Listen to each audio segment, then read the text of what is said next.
Okay, so just to talk a little bit about what Bill was talking about in his video on Wednesday, as far as intellect and faith is concerned, I guess I should speak a little bit about what I believe.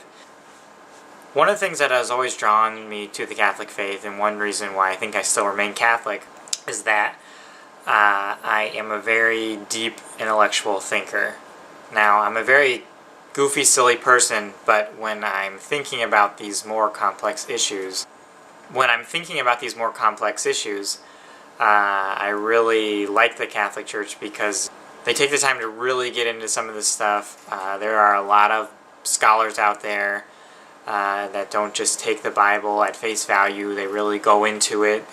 They try to figure out what it means from the context of the time.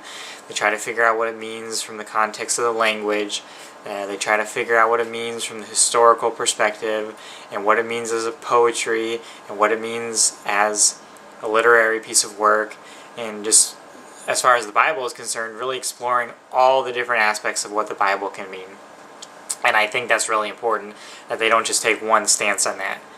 As far as science is concerned, I think throughout the course of the Catholic Church there have been times when science really got a bad rap. The Church effed up, and I'll be the first to admit it as far as those things are concerned. But I think the Church now, the Church as we see it today, is a lot different.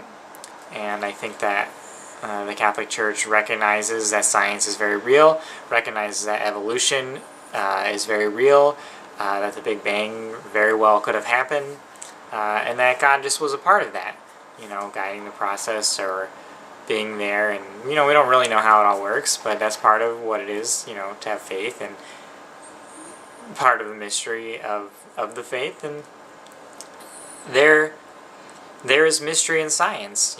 We don't understand how everything works, but we'll try, and we'll keep on exploring how it works. As a person of faith, I keep on trying to find God in my life, and little things here and there. I always like the analogy that God's kind of like the wind, because you can feel the wind, but you can't really see the wind. But you can feel the effects of the wind. You can see the effects of the wind and the trees blowing, but you can't actually see the wind.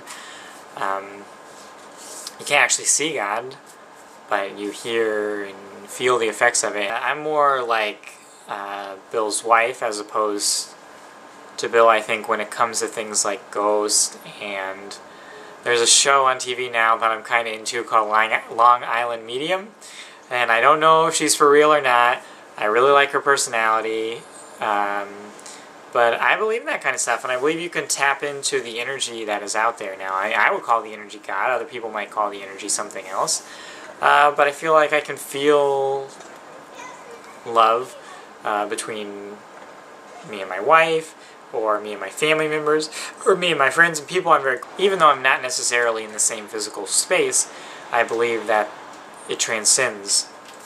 And I think there are people in the Catholic Church, scholars, who believe in some of this stuff and study this stuff and really work to find out what is true and what is not, and think very critically and deeply about these things. Even though I believe very intellectually in the Catholic faith, I also am very tied into the social justice issues that the Church has been talking about for a long time. But a lot of these social justice issues aren't just like hippie things that the Church came up with. They were also stemmed from a lot of deep theological thinking, exploring what the Bible says, what Jesus says, what different